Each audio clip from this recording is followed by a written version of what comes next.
दुर्भाग्य इस देश का।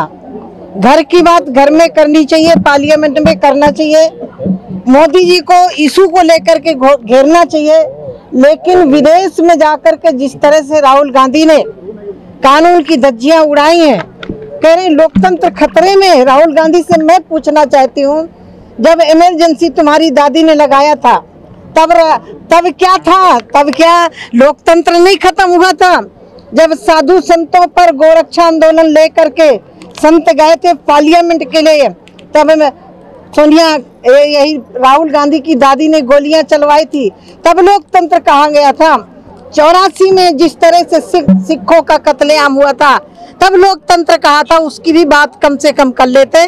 लेकिन दुर्भाग्य इस देश का, देश के अंदर आकर के बोले, सदन में बहस करें, लेकिन विदेश की धरती में जाकर के भारत का अपमान करना, भारत के लोकतंत्र का अपमान करना, राहुल गांधी को माफी मांगना ही पड़ेगा। दुर्भाग्य इस देश का। घर की बात घर में करनी चाहिए, पार्लियामेंट में करना चाहिए, मोदी जी को इशू को लेकर के घेरना चाहिए।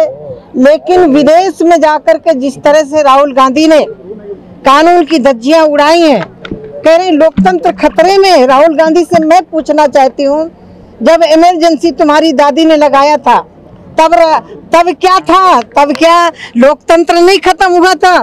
जब साधु संतों पर गोरक्षा आंदोलन लेकर के संत गए थे पार्लियामेंट के लिए, तब सोनिया यही राहुल गांधी की दादी ने गोलियां चलवाई थी, तब लोकतंत्र कहाँ गया था? 84 में जिस तरह से सिखों का कत्लेआम हुआ था, तब लोकतंत्र कहाँ था? उसकी भी बात कम से कम कर लेते।